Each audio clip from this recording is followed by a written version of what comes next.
성경 말씀 보겠습니다. 느헤미야 5장 1절부터 13절까지 말씀을 보도록 하겠습니다. 느헤미야 5장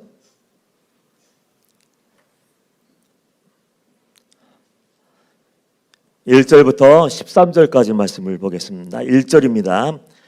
그때 백성들이 그들의 아내와 함께 크게 부르짖어 그들의 형제인 유다 사람들을 원망하는데, 어떤 사람은 말하기를 우리야 우리 자녀가 많으니 양식을 얻어먹고 살아야 하겠다 하고, 어떤 사람은 말하기를 우리가 밭과 포도원과 집이라도 저당 잡히고 이 흉년에 곡식을 얻자 하고, 어떤 사람은 말하기를 우리는 밭과 포도원으로 돈을 빚내서 왕에게 세금을 바쳤도다. 우리 육체도 우리 형제의 육체와 같고 우리 자녀도 그들의 자녀와 같거늘 이제 우리 자녀를 종으로 파는도다. 우리 딸 중에 벌써 종된 자가 있고 우리의 밭과 포도원이 이미 남의 것이 되었으나 우리에게는 아무런 힘이 없도다 하더라. 내가 백성의 부르짖음과 이런 말을 듣고 크게 노하였으나 깊이 생각하고 귀족들과 민장들을 꾸짖어 그들에게 이르기를 너희가 각각 형제에게 높은 이자를 취하는도다 하고 대의를 열고 그들을 쳐서 그들에게 이르기를 우리는 이방인의 손에 팔린 우리 형제 유다 사람들을 우리의 힘을 다하여 도로 찾았거늘 너희는 너희 형제를 팔고자 하느냐? 더구나 우리의 손에 팔리게 하겠느냐 하며 그들이 잠잠하여 말이 없기로 내가 또 이르기를 너희의 소행이 좋지 못하도다. 우리의 대적 이방 사람의 비방을 생각하고 우리 하나님을 경외하는 가운데 행할 것이 아니냐. 나와 내 형제와 종자들도 역시 돈과 양식을 백성에게 구워줬거니와 우리가 그 이자 받기를 그치자. 그런즉 너희는 그들에게 오늘이라도 그들의 밭과 포도원과 감람원과 집이며 너희가 구워준 돈이나 양식이나 새 포도주나 기름의 100분의 1을 돌려보내라 하였더니 그들이 말하기를 우리가 당신의 말씀대로 행하여 돌려보내고 그들에게서 아무것도 요구하지 아니하리이다 하기로 내가 제사장들을 불러 그들에게 그 말대로 행하겠다 맹세하게 하고 내가 옷자를 털며 이르기를 이 말대로 행하지 아니하는 자는 모두 하나님이 또한 이와 같이 그 집과 산업에서 털어버리실지니 그는 곧 이렇게 털려서 빈손이 될지로다 하매 회중이 다 아멘하고 여호와를 찬송하고 백성이 그 말한 대로 행하였느니라. 아멘. 할렐루야. 이 시간도 주님이 함께 하시고 주님이 말씀하시는 은혜의 시간, 깨닫는 시간 되기를 주님의 이름으로 축복합니다. 저는 개인적으로 마음에 어려운 일이 있고 복잡한 심정을 가질 때, 그리고 무엇인가 결정하고 해결할 일이 있을 때 동해로 갑니다. 차를 타고 동해안 끝까지 가서 설악산에 가요. 그래서 비선대 쪽으로 이제 계곡을 따라 이제 길을 걸어가면서 이 생각 저 생각하면서 그 나무도 보고 새소리 듣고 절절절 흐르는 시냇물 소리를 들으면서 결론이 나더라고요. 어떤 결론이 나냐면은 그 자연과 함께하다 보면은 하나님을 생각하게 돼요.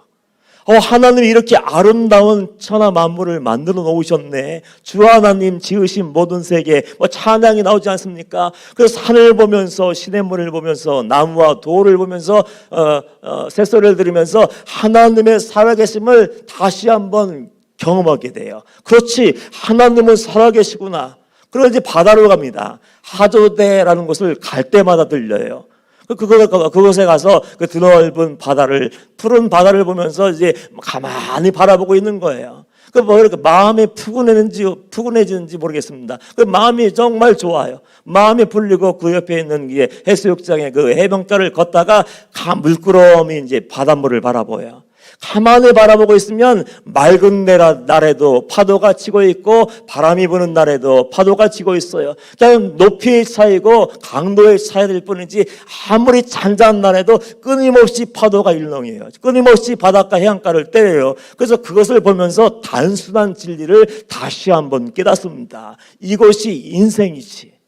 파도가 하나 밀려와서 이것 좀 감당했구나 싶으면 또 하나의 파도가 와요. 여러분 그렇지 않습니까? 그래서 인생을 고해라고 얘기해요. 어린아이들과 얘기해 보니까 어린아이들도 나도 힘든 게 있어요 얘기하더라고요. 저희 집에 막내딸이 있는데 초등학교에 다니는 그 아이가 아무런 어려운 거 문제 고민도 없는 줄 알았더니 아빠 나도 이제 5학년이에요. 나도 힘들고 걱정이 있고 고민이 있어요 하는데 제가 깜짝 놀랐습니다. 어린아이들도 고민이 있고 학생들도 고민이 있고 청년들도 고민이 있고 이제 결혼한 가정을 이룬 사람도 고민이 다 있어요. 걱정거리가 있어요. 문제가 있습니다. 그 문제를 하나하나 해결하고 나면은 이제 편안하게 살고 이제 안락한 삶을 살아야 되는데 또 문제가 일어나야 돼요. 제가 결혼을 하고서 아이가 없었습니다. 7년 동안 마음고생을 제 아내가 얼마나 많이 했겠습니까? 겨우 하나님의 은혜로 아이를 임신하게 되고 이제 아이를 기다리고 있었는데 6개월째인가 그때부터 아이가 나온다는 거예요. 성질이 얼마나 급한지 저를 닮았나 봐요. 그 성격이 얼마나 급한지 6개월밖에 안 되는 나온다는 거예요. 얼마나 마음이 쫄려요. 6개월 미숙아로 태어나면 이게 뻔하지 않습니까? 설명 필요 없지 않습니까? 그래서 마음 졸이고 겨우 이제 그 달을 채우고 아이를 진통이 와서 아이를 낳으러 갔는데 안 나와요. 양손은 터졌고 진통은 되고 막 고통대로 다 당하고 막 9시간 10시간이 지나서 이제 열심히 막 땀을 뻘뻘 흘리고 제 아내가 고생하고 있는데 나오다가 걸려버렸어. 의사가 저를 부르더라고요. 갑자기 와서 사인을 하라고. 무슨 사인을 합니까? 정확한 용어는 기억이 나지 않는데 더블 스팍인지 뭐라고 얘기하면서 지금 산모도 아이도 위험한 순간이라 잘못하면은 지체하면은 두 사람이 모두 생명을 잃을 수 있는 그 위기 순간이니까 빨리 사인하고 응급수술을 해야 된다. 얼마나 걱정스럽겠습니까? 뭣도 모르고 사인을 하고 이제 제왕절개 수술에서 겨우 이제 아이를 낳았는데 며칠 지나지 않는데 의사가 또 불러요. 그래서 왜 그러니까 수술을 했는데 수술이 잘못되어서 산모가 염증이 생겨서 다시 한번 또 잘라내고 다시 꼬매야 된대요. 이런 식으로. 계속해서 문제가 이어지는 거예요. 하나 해결하면 또 문제가 또 하나 생기고 또 하나 생기고 그것이 우리 인생이고 그래서 인생은 정말 전투인 것 같더라고요. 신앙생활도 마찬가지 아닙니까? 예수 믿기로 결정을 했어요. 이제 방주교회에 와서 회개의 말씀을 듣고 죄를 버리고 이제 좁은 길 걸으면서 천국을 향해 나간다고 하지만 어떻습니까? 내가 결심하고 주여 믿습니다 얘기하고 회개했습니다 얘기하지만 죄의 문제가 해결됩니까? 사랑과의 문제가 해결됩니까? 세상과의 문제가 해결됩니까? 마귀의 유혹에 여러분들 마귀의 유혹을 떨쳐버리고 정말 끝까지 인내하면서 그 길 걸어가고 있습니까? 크고 작은 영적인 문제부터 관계의 문제부터 시작해서 여러 가지 위기, 낙심의 문제, 그 문제가 계속 끊이지 않고 일어나요. 이것이 인생이고 이것이 우리의 신앙의 삶인 것 같아요. 바로 이 마음을 지금 누가 경험하고 있냐면은 느헤미야가 경험하고 있는 거예요. 하나님의 주신 꿈을 가지고 왔습니다. 목숨 걸고 나라와 민족을 위해서 기도했더니 하나님이 그럼 네가 가라. 내가 가야 돼. 그에게 사명을 허락해 주셔서 교포 3세로 이방 땅에서 출세해서 잘 먹고 안락한 삶을 살고 있는 느헤미야에게 사명을 주셔서 이제 성벽 재건의 역사를 이루기 위해서 하나님의 비전을 품고 예루살렘에 도착을 했어요. 근데 어떻습니까? 하나님의 뜻을 이루기 위해서 하나님이 말씀하신 뜻을 이루기 위해서 예루살렘에 돌아왔는데 문제가 끝이 나지 않는 거예요. 느헤미야와 성벽 재건을 방해하는 세력도 있었습니다. 누굽니까? 산발락과 도비아와 게셈. 이상하게 물을 지어요. 죄인들은 문제를 일으킨 사람은 물을 지어요. 혼자 죄를 지면 좋을 텐데 꼭 몰려다니면서 뭐 했습니까? 조롱하기 시작해요. 비웃기 시작해요. 이제 말로 안 되니까 이제 쳐들어와서 다 생명을 이제 다 죽여버려야지 하고서 이제 거센 외부의 공격에 시달리게 되었습니다. 그때마다 느헤미야는 어떻게 했습니까? 하나님께 나가서 무릎을 꿇어요.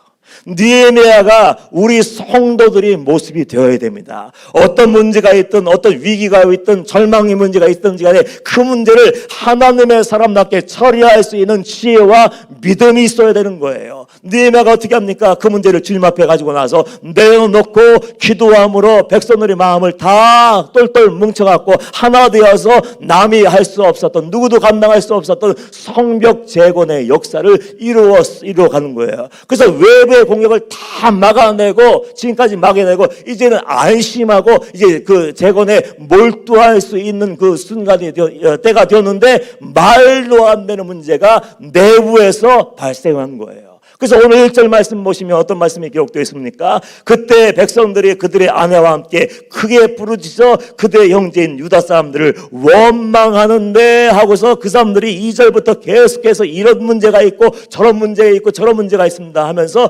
그 문제의 핵심이 뭐예요? 심각한 위기 문제가 뭡니까? 그들이 크게 부르짖고 원망하는 거예요. 지금 우리가 한국말로 이렇게 표현을 해서 별 감동이 없지만 그에 부르짖다는 얘기는 지금 폭동 수준을 얘기하는 거예요. 지금 성벽 재건을 해야 되는데 내부에서 밀란이 일어나고 시민 봉기가 일어나서 니에미야 나와봐. 지금 네가 지금 하는 게 뭐야? 지금 귀족들과 민장들이 지금 뭐 하는지 알아? 우리 굶어 다 죽게 생겼어. 우리 살려내. 이러고 폭동 수준의 그 문제가 일어나기 시작하고 그 입을 열어서 원망을 쏟아내기 시작합니다. 여러분들 이 원망의 문제 아무것도 아닌 것 같죠? 성경은 아주 원망의 문제가 아주 심각한 문제라고 우리에게 알려주고 있습니다. 출애굽 당시에 이스라엘 백성들을 한번 생각해 보십시오. 하나님의 은혜로 애굽에서 종살이 하다가 이제 광야로 나와서 하나님이 약속하신 적과 꿀이 흐르는 땅 가나안 땅으로 들어가게 되었어요. 근데 그 가나안 땅으로 가는 길은 빨리 걸으면 일주일 열흘이면 들어갈 수 있는 그 땅입니다. 그 거리입니다. 그런데 못 들어갔어요. 그 못 들어간 이유가 뭔지 아십니까? 하나님은 그들이 금송아지를 만들었을 때도 용서해 주셨어요. 이방 여인을 데려다가 간음했을 때에도 하나님은 그것을 용서해 주었어요. 그런데 하나님이 참지 못하고 진노의 잔을 그들에게 부어버린 결정적인 사건이 있었는데 그 결정적인 사건이 무엇입니까? 12명의 정탐꾼 사건의 결론이 뭐였어요? 결국에 그들의 입으로 쏟아내버린 원망과 불평이었습니다. 그들은 입만 열면 조금만 어려우면 어떻게 했습니까? 입을 열어서 차라리 애굽에서 죽었으면 좋았을 텐데 차라리 우리가 애굽에 종사할 때가 좋았어. 그래서 부뚜막에서 떨어지는 그 고기 부스러기도 먹었었는데 지금 뭐야 고기도 못 먹고 그러면서 항상 애굽을 생각해요. 가나안 땅으로 들어가라. 믿음으로 걸어가면 내가 너희와 함께해서 그 땅을 얻게 될 거야. 그 땅에서 은혜를 누리며 살 거라고 약속해 주셨는데 하나님을 놓쳐버리고 우리는 못 들어가요. 우리 들어가도 죽게 될 거예요. 내 딸과 내 아들들은 종이 되고 노예가 될 거예요. 못 들어가요 하고 원망하고 불평할 때 그 원망과 불평은 자기 영혼을 파괴해버려요. 자기 영혼을 제일 먼저 죽이고 나아가서 가정을 죽여버리고 나아가서 교회도 흔들 수 있고 나아가서 나라와 민족도 깨뜨릴 수 있는 아주 심각한 문제였습니다. 그래서 우리가 초대교회를 부러워하지 않습니까? 사도행전 보면은 성령이 역사하고 회개가 일어나고 기적이 일어나는 초대교회를 우리가 부러워하고 있는데 그 부흥하고 성장하는 그 교회에 문제가 딱 생겼어요. 성도들이 막 구름대처럼 몰려오고 교회가 성장하고 부흥하고 헌금이 막 무지막지하게 돌아왔어. 왜냐하면 의뢰받은 성도들이 자발적으로 집도 팔고 논도 팔고 밭도 팔아서 사도 앞에 가져와서 하나님 일에 쓰십시오 하고 다 내어놓기 시작했어요. 그래서 하나님이 뭘 기뻐하실까 생각하면서 선교하며 구제하며 열심히 나눠주고 있는데 원망의 소리가 들려와요. 지금 우리 좋은 일을 하고 있고 하나님이 기뻐하시는 일을 하고 있고 과부들 특별히 홀로 된 사람들 불쌍히 마음으로 다니면서 이만큼 돈도 주고 이만큼 음식도 나눠주고 이렇게 하고 있는데 원망의 문제가 들어왔을 때 사도들은 심각하게 반응합니다. 하던 일을 다 멈춰버렸어요. 선교 그만둬, 구제하는 거 그만둬, 전도하는 거 그만둬, 봉사하는 거 다 때려쳐. 이런 마음을 가지고 다 모든 것을 중단시켜버리고 하나님의 일을 하면서 원망을 해. 하나님의 뜻을 이루기 위해서 성벽 재건 역사를 하면서 원망을 해. 그러면서 똑같은 마음일 거예요. 그것을 중단시켜버리고 그 문제를 즉시로 조치를 취합니다. 그래서 결론을 냈어요. 이 문제는 안 되겠구나. 우리가 이거 하느라고 하나님과의 관계를 놓쳐버렸네. 일만 하느라고 기도하지 못했네. 사역하느라고 하나님 말씀을 묵상하지 않았네. 뭘 하느라고 하나님이 원하시는 것을 안 하고 내가 좋아하는 일을 했네. 그렇게 생각했는지 다 7지체를 세워서 그 일을 다 맡겨버리고 우리는 기도와 말씀 전하는 일에 전무하리라고 그 문제를 해결해 버려요. 즉각적인 조치. 왜냐하면 그 원망과 불평은 들불같이 번져요. 자연병처럼 넘어서 모든 지체와 모든 공동체를 허물어뜨리고 깨어버리기 때문에 그 문제를 즉각적으로 이렇게 조치를 취한 거예요. 이스라엘 내부의 문제가 무엇이었습니까? 다른 거 아니었어요. 먹고 사는 문제. 아마 포로에서 잡혀오고 노예 사람들이 예루살렘 땅에 돌아왔을 거예요. 살아보려고 열심히 노력해서 이제 포도원도 조금 사고 밭도 조금 사고 살아보려고 했는데 이제 기근이 들었는지 살 길이 막막해요. 아무리 일을 해도 이제 입에 불칠하기도 어려웠어요. 그래서 어떻게 했습니까? 논도 팔고 밭도 팔고 포도도 팔고 이것도 안 되니까 어떻게 합니까? 이제 내 아들 딸들을 이제 팔기 시작하는 거예요. 그래서 그렇게 겨우겨우 견디고 있었는데 그 심각한 문제가 또 발생합니다. 그 문제가 뭐냐 하면 그 유대인들이, 기득권자들이, 귀족들과 민장들이 고리대금을 하는 거예요. 이자를 너무 높이, 그 기본적으로 10%, 20%가 그 당시에 관리였다고 이렇게 얘기를 한다면은 막 30%, 40% 나가서 60%까지 매기는 거예요. 그러니까 감당을 못하고 이제는 생존의 문제가 일어나니까 찾아와서 이런 일이 발생했습니다. 그게 부르짖고 해결해 주십시오 하면서 원망을 쏟아내기 시작하는 거예요.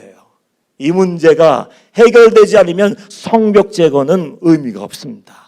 이 문제가 해결되지 않으면 성벽 재건의 역사는 이제 물거품이 될 수 있는 그 위기 순간이었습니다. 그때 그 심각한 위기에 왔을 때 느헤미야가 어떻게 반응합니까? 오늘 7절, 6절 말씀 보면 느헤미야의 처음의 반응이 이렇게 기록되어 있습니다. 내가 백성의 부르짖음과 이런 말을 듣고 크게 노하였으나, 그 얘기를 듣고 말할 수 없는 고통을 느꼈을 거예요. 아니, 하나님의 백성들이 어떻게 이럴 수가 있지? 고리대금 30%가 아니고 40%가 아니고 50%가 아니고 60%까지 받았던 사람들이 있었더라고요. 고리대금을 하고 서로 같은 민족들이 사고 파는 일이 있었는데, 이건 신명기 23장의 말씀, 28장의 말씀을 읽어보면 이건 저주였어요. 수치스러운 일이었어요. 그래서 웬만하면 그 형제끼리, 같은 동족끼리는 그 인신매매를 하지 않고, 그리고 담보물을 가져오고 누가 꼬가도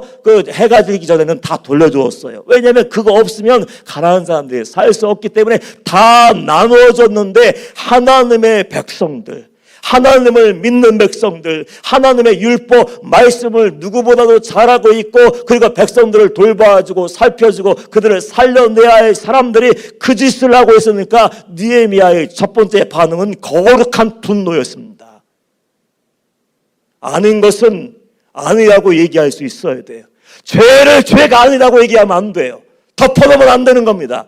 그냥 덮어놓으면 해결됩니까? 문제는 해결되지 않고 골마 터져서 끝내는 온몸을 죽여버리는 것처럼 공동체를 죽일 수밖에 없는 거예요. 그래서 느헤미야는 그 불의함과 악독함을 듣고 거룩한 분노로 반응했습니다. 근데 그 다음이 문제예요. 분노한 다음에 감정을 쏟아부으면 어떻게 될까요? 문제가 해결되지 않습니다. 너 잘못했으니까 이리 와 하고서 그 사람들을 불러다가 너 이 죄 지었지, 너 이거 잘못했지, 부끄럽게 하고 망신 주고 고통스럽게 하면 그 공동체의 하나님은 깨져버리고 다시는 성벽 재건의 역사를 행할 수가 없어요. 그래서 우리는 느헤미야가 얼마나 지혜로운 사람인지, 하나님의 사람인지가 여기에서 드러나게 되는데, 느헤미야가 거룩한 분노를 가지고 있었고 그것이 잘못된 것임을 알고 있었지만, 그럼에도 불구하고 그 다음 주에 단계로 넘어가서 이게 반응을 보이는데, 어떤 반응을 보입니까? 7절 말씀 보면 깊이 생각하고. 바로 이게 중요해요. 세상 사람들과 하나님을 믿는 사람들의 차이가 여기에서 나는 거예요. 세상 사람들은 화나면 같이 가서 화를 내고, 싸우면 같이 주먹질하고 싸우고, 욕하면 같이 욕하고 싸우지만, 하나님의 사람들은 거룩한 분노도 있고 아닌 것은 아니오라고 얘기할 수 있는 용기도 있어야 되지만, 그 다음 단계로 분명히 넘어가야 되는데 어떻게 했습니까? 마음을 추스리는 거예요. 분노를 가라앉히는 거예요. 여러분 가만히 생각해 보십시오. 분노하고 화가 나는데 느헤미야가 깊이 생각했다고 했어요. 뭐 했을까요?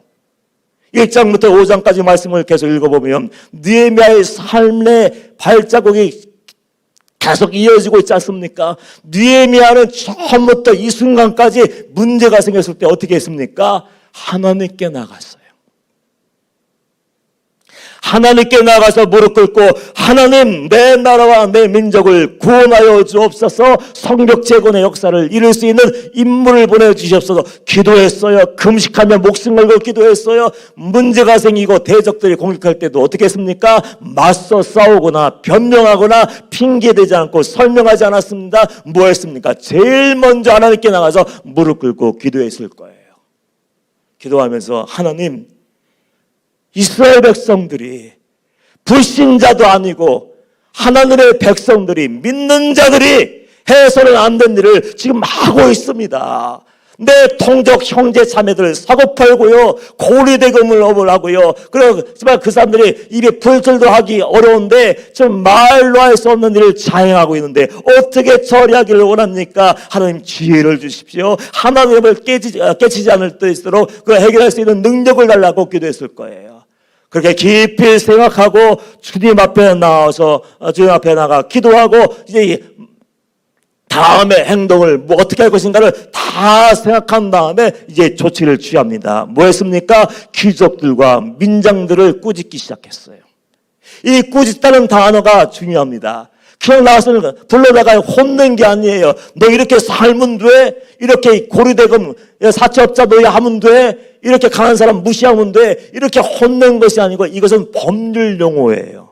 법정에서 변호사와 검사들이 감정을 배제하고 법에 의거해서 이거 당신의 죄가 뭔지 아십니까? 이것이 죄입니다. 이것이 잘못된 것입니다. 법률 조항에 의하면 나오지 않습니까? 하면서 느헤미야도 그 사람들을 배려했을 거예요. 귀족들과 민장들을 혼내고 그 공동체에서 단절시켜버리는 것이 아니라 그들을 고쳐 쓰기 위해서 배려하는 마음을 가지고 예수님의 마음, 하나님의 마음을 가지고 얘기를 해주는 거예요. 이러면 안 되잖아. 하나님을 우리는 두려워해야 되잖아. 하나님은 살아계신 분 아니야. 그리고 사람들이 우리를 어떻게 생각하겠어? 그 말씀이 오늘 본문에 나오잖아요. 9절 말씀 보면 이런 말씀이 기록되어 있습니다. 내가 또 이르기를 너의 수행이 좋지 못하도다. 우리의 대적 이방 사람의 비방을 생각하고 우리 하나님을 경외하는 가운데 행할 것이 아니냐 하고서 누굴 기억하게 합니까? 하나님을 기억하게 하는 거예요. 이 얘기는 뭡니까? 너희는 하나님의 백성이야. 우리는 하나님의 백성이야. 부자든지 가난한 사람들이 하나님의 백성이야. 그러면 하나님의 백성답게 서로 사랑하며 서로 용서하며 서로 품어주며 서로 배려하며 함께 구원의 역사를, 성령의 역사를, 재건의 역사를 이루어가는 것이 마땅한데 너희들이 그렇게 살면은 일차째로 하나님의 백성들이 조롱을 받게 돼. 믿는 사람들 소용없구만. 방직교회 사람들 주여 부르고 통성기도 하고 좁은 길 가겠다고 산상순 마태복음 5장 6장 7장을 읽고 사랑할 수 없는 사람 사랑하고 용서할 수 없는 사람 용서하고 어떤 억울한 일을 나에게도 당해도 변명하지 않고 더 낮은 곳으로 내려가 섬기라고 했는데 똑같구만. 이러면 안 된다는 거예요. 방직교회 성도는 달라야 돼요. 하나님의 사람은 달라야 돼요. 하나님을 믿는 사람들은 모든 언행 심사에 구별이 있어야 된다는 얘기예요. 사람들이 너희들 보고 하나님 없다고 얘기하면 어떡할 거야? 예수 믿는 사람은 우리랑 동일하다고 얘기하면 어떡할 거야? 하나님도 두려워하지 않고 영혼도 사랑하지 않고 그냥 폰만 잡아요. 형식만 남아있어요. 그냥 나와서 예배만 드리고 말씀 듣고 은혜만 구하지 다른 모습이 하나도 보이지 않아. 이런 얘기하면 어떻게 하겠느냐? 그래서 사람들이 그 조롱거리가 되어서는 안 되고 그 더 중요한 것은 우리가 하나님을 믿는 사람답게 하나님을 두려워하고 하나님의 말씀대로 사는 것이 옳지 않느냐 하고 지금 얘기하고 있는 거예요. 징계가 목적이 아니고 망신 주는 것이 목적이 아니고 그들을 공동체에서 쫓아내기 위한 것이 목적이 아니고 고쳐서 쓰기 위해서. 그래서 깊이 생각한 다음에 어떻게 하면 이 공동체의 하나님을 깨뜨리지 않고 이 문제를 해결할 수 있을까? 심사숙고하고 깊은 기도를 하고 이제 조치를 취하고 이제 느헤미야가 가장 어려운 일을 하더라고요. 어떤 어려운 일입니까? 10절 말씀 보십시오. 나와 내 형제와 종자들도 역시 돈과 양식을 백성에게 구워 주었거니와 우리가 그 이자 받기를 그치자. 이 얘기는 뭡니까? 내가 먼저 잘못했어. 내가 죄인이야. 너희들만 그렇게 하는 것이 아니라 나도 내 형제 자매들에게 구워주고 이자를 받았어. 이거 해서는 안 된다고 이 율법에 나와 있는데 제가 그 일을 했는데 내가 먼저 내 잘못을 시인하고 이자 받기를 그칠 테니까 너희들도 오늘 회개하고 돌아서야 돼. 이 얘기를 합니다. 여러분, 이게 쉽겠습니까? 지도자가 그런 일이 있었을 때 그 총독은 어마어마한 권세를 가지고 있었어요. 그래서 모든 법 위에 있는 그 존재였습니다. 그래서 말 한마디면 당장 불러들여서 목을 잘라버려라. 그럼 목 잘라버리면 돼요. 당장 불러서 삭탈관직 모든 직분을 다 뺏어버리고 재산도 몰수해버리고 추방해버리고 귀양을 보내고 백성들에게 다 모든 것을 나눠주라. 이렇게 해도 문제는 해결이 돼요. 그런데 느헤미야는 하나님의 관점에서 모든 문제를 해결하려고 애를 썼습니다. 그래서 조용히 그들을 배려해서 그들이 말씀을 듣다가 스스로 깨닫게 하기 위해서 스스로 뉘우칠 수 있도록 그렇게 말씀을 들려주고 제일 먼저 내가 죄인이다. 내가 잘못 살았다. 나도 이랬다. 그래서 자기 잘못을 공개하면서 지금 공개적으로 회개를 하고 있는 거예요. 이게 얼마나 어렵습니까? 저는 우리 성도님들이 하나님을 두려워하고 하나님을 의식하고 하나님의 성도답게 말씀으로 결론을 내리고 어떤 문제가 있든지 경제 문제, 사업의 문제, 관계의 문제, 어떤 문제가 있든지 그 문제 앞에 넣었을 때 제일 먼저 나를 점검하고 하나님과 나와의 관계를 점검하고 내가 죄인이라고 솔직히 이야기할 수만 있다면 모든 문제는 풀린다고 믿는 사람이에요. 지금 성경이 느헤미야와 이 사건을 통해서 우리에게 알려주고 싶어하는 것이 바로 이겁니다. 이게 어려울까요? 쉬운 문제일까요? 참 어렵습니다. 여러분은 이 자리에 올라와서 여러분 죄를 고백해 보십시오. 그게 쉬운 일이에요. 권세 있는 사람, 총독, 예루살렘에 안 와도 돼요. 힘든 성벽 제거는 안 해도 돼요. 그런데 이방 교포 3세가 와서 일을 하면서 문제가 생기는데 내가 잘못했습니다. 내가 잘못했습니다. 나부터 회개하니까 당신들도 회개하고 돌이키십시오. 이건 정말로 어려운 일이었어요. 근데 감사하게도 느헤미야가 그런 권면의 말씀을 할 때 이스라엘 백성들이 들었어요. 11절 이하의 말씀 보면 어떤 말씀이 기록되어 있습니까? 그런즉 너희는 그들에게 오늘이라도 그들의 밭과 포도원과 감나원과 집이며 너희가 구워준 돈이나 양식이나 새 포도주나 기름의 100분의 1을 돌려보내라 하였더니 포기하기가 쉬워요? 아깝지 않습니까? 내 이익이 줄어들어요. 손해를 봐야 돼요. 어쩌면 그걸 다 포기하면 나도 고통당하고 오해질 수 있는 그 상황이었어요. 그런데 느헤미야가 회개하고 하나님이 이것을 원하셔. 나도 이자 안 받고 그럴 테니까 너희도 이렇게 해야 할 때 이스라엘 백성들의 반응이 놀랍습니다. 전 이것이 은혜이고 이것이 진짜 부흥이라고 생각을 해요. 12절 말씀 보면 그들이 말하기를 우리가 당신의 말씀대로 행하여 돌려보내고 그들에게서 아무것도 요구하지 아니하리다 하기로 내가 제사장들을 불러 그들에게 그 말대로 행하겠다 맹세하게 하고 그 얘기를 했는데 시험 드는 사람이 없네요. 다 돌려보내라 얘기하는데 화를 내는 사람이 없네요. 얼굴 붉히며 인상 쓰는 사람이 없네요. 모든 사람들이 그 말씀대로 하겠습니다 하고 아멘으로 여호와를 찬송하며 이 사건이 마무리가 됩니다. 가장 중요한 것이 있어요. 한 영혼을 회개하고 하나님과의 관계가 회복되고 그 이제 하나님의 주신 은혜로 다시 성벽 재건 역사가 이어지는 그 형통한 풍성한 은혜를 누리기를 원한다면요, 제일 먼저 하나님의 말씀이 하나님의 말씀으로 들려줘야 돼요. 왜 부흥이 없습니까? 왜 변화가 없습니까? 왜 하나님께 나아가서 열심히 목이 터져나가 소리지며 기도해도 하나님의 응답이 없고 문제는 해결될 기미가 없습니까? 첫 번째 단계를 뛰어넘었기 때문에 그래요. 하나님의 말씀이 내 심령을 먼저 쳐야 됩니다. 하나님의 말씀이 들려졌을 때 내가 죄인임을 깨달아야 돼. 그 말씀이 내 말씀이 되고 내 심령것을 쪼갤 때 온전한 회개가 이루어지고, 온전한 회개가 이루어진 다음에 이제 변화가 일어나고 이제 구체적인 은혜의 삶을 살기 시작하면 모든 문제는 하나님의 손에 달려있기 때문에 다 풀릴 수밖에 있는데 풀리지 않아요. 회개도 없어요. 변화도 없어요. 응답도 없어요. 그 이유가 뭡니까? 말씀이 들리지 않아요. 저는 개인적으로 소원이 있어요. 말씀을 준비하면서 기도하면서 말씀을 준비하고 선포할 때마다 하나님, 내 백성들이, 내 양이, 내 성도들이 하나님의 말씀이 증거될 때 하나님의 말씀으로 들려지는 은혜가 부어지게 하여 주옵소서. 그게 들려져야 사는 거예요. 근데 들려지지 않아.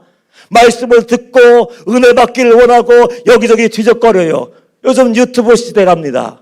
코로나 때문에 나오지 못하고 방 안에 있는 시간이 많은지 몰라도 집에서 그냥 유튜브, 인터넷 할 수 있는 사람들은 하루 종일 핸드폰 바라보고 있대. 하루 종일 컴퓨터 하면서 그냥 나름대로 은혜 받겠다고 뭔가 들여다보고 있어요. 근데 그게 끝이에요. 정말 그 은혜 받고 정말 잘 들었다면 어떻게 됩니까? 결단해야 되잖아요. 이 백성들이 회개하고서 회개의 결과로 다 돌려보내고 이자 받기를 않고 이제 하나님의 뜻대로 살겠다고 아멘 했지 않습니까? 구체적인 결단과 행동이 일어나야 되는데 행동이 일어나지 않는 모든 말씀은 은혜가 아니에요. 죄송하지만 은혜가 아니에요. 복음도 아니에요. 진짜 복음과 진짜 은혜는 하나님의 말씀을 단 한 구절 읽어도 그대로 사는 것이 진짜 은혜예요. 그래서 제 마음의 소원은 말씀에 들려지는 거예요. 종종 성도들이 와서 제게 고백을 하고 간증을 합니다. 때로는 카톡도 해요. 한 성도님이 계셨는데 그 성도님은 남편 때문에 고통스러워했어요. 왜냐하면 평생 동안 시달림을 당했을 거야 아마. 말로 다 표현할 수 없게 그런 고통을 당했는지 입만 열면 내가 남편 때문에 이런저런 일을 당했고 내가 심령도 죽어가고 고통스럽고 건강도 무너지고 남편 문제 때문에 아주 힘들어 죽겠습니다 하고 얘기하는 분들이 있었어요. 그런데 감사하게도 그 성도님들이 이렇게 장문에 카톡을 보내요. 근데 목사님 이제야 알았어요. 이전까지는 회개의 말씀이, 변화의 말씀이, 구원의 문제가 그게 내 문제가 아니고 나를 힘들게 하는 누구, 나를 고통스럽게 하는 남편과 아내와 자녀 누구의 문제라고 생각했는데 오늘 하나님의 말씀을 듣는데 그 말씀이 내 귀에 들립니다. 내 마음에 들립니다. 귀로 듣고 한 귀로 흘러버리고 이미 알고 있는 말씀이야. 배웠던 말씀이야. 들었던 얘기야. 다 알고 있는 말씀이야. 이랬었는데 똑같은 말씀을 듣는데 오늘 말씀이 귀로 듣는 것이 아니라 마음으로 들립니다. 그리고 회개가 터졌어요. 그리고 회개하고 나니까 이 말씀은 나를 위한 말씀이었고요. 내가 회개하고 보니까 내가 문제였습니다. 남편이 문제가 아니었고 어떤 사람이 문제가 아니었고 내가 문제였습니다. 이런 얘기가 하고 이런 고백들, 간증을 들 때마다 저는 제일 기뻐요. 왜냐하면 내가 죄인임을 알고 내가 잘못 살았기 때문인 것을 아는 사람은요 은혜 받을 준비가 된 사람이에요. 그런데 반대로 나는 아무 문제가 없어. 나는 깨끗해. 나는 거룩한 길 걸어게. 난 정도를 걸어가는데 너가 문제고 너가 문제고 너가 문제고 너가 문제. 이 사람은 말씀이 들릴 수가 없어. 말씀이 그 영혼을 사로잡을 수가 없고 말씀이 그 영혼을 바꿀 수도 없고 말씀이 들려지지 않으면 깨달을 수도 없고 깨닫지 못하고 회개도 하지 못하고 회개하지 않고 예배드리면 아무 소용이 없어요. 회개하지 않고 돌아서지 않고 기도 아무리 밤을 새워서 철을 내도 금식 기도를 해도 아무런 문제가 아무런 해결의 기미가 보이지 않습니다. 중요한 것이 뭔지 아십니까? 지금 하나님의 니에미아를 통해서 우리에게 알려주는 것이 뭔지 알아요? 성벽 제거는 의미가 없다는 거예요. 하나님의 명령으로 하나님 주신 비전을 가지고 성벽 재건을 하고 있는데 왜 내부의 문제, 원망과 불평과 그 귀족과 민장들의 그 더티한 삶, 이중적인 삶, 죄악된 삶, 부패한 삶, 욕심에 쩌드는 삶을 드러내고 있습니까? 이 문제가 해결되지 않으면 성벽을 1000번 고쳐도 하나님이 엎으시겠다는 거예요. 쉽게 얘기해서 성벽과 겉모습만 깨끗하게 하면 아무런 문제, 어떤 상황이 이루어질 수 있겠습니까? 겉만 번지르하고 속은 썩어 있어요. 속은 골머 터져 있어요. 그 방치하면 어떻게 됩니까? 소용이 없는 거예요.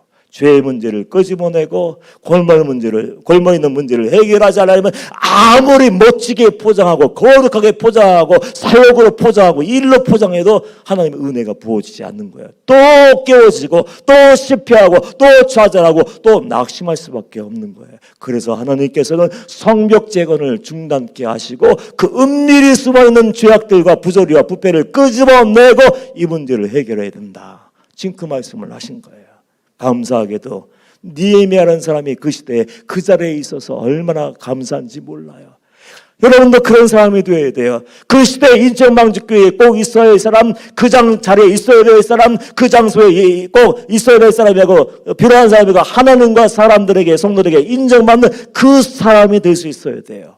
하나님의 사람이었던 느헤미야 그냥 처단할 수 있었는데 그들마저도 건져내기 위해서 고쳐쓰기 위해서 인내심을 가지고 얘기해요. 하나님이 원하지 않아. 사람들이 하나님을 모독해. 하나님을 두려워해야 돼. 그리고 부끄럽지만 나도 그렇게 했는데 이제 안 할게. 그냥 거저줄게. 이자받지 않을게. 그러니까 그 삶에 권위가 있었는지 이스라엘 백성들은 회개하고 돌이키고 돌려보내고 이제는 그 가난한 사람과 그 귀인들과 민장들이 하나가 되어서 더 힘을 다하여 성벽 재건의 역사를 이루었을 거예요.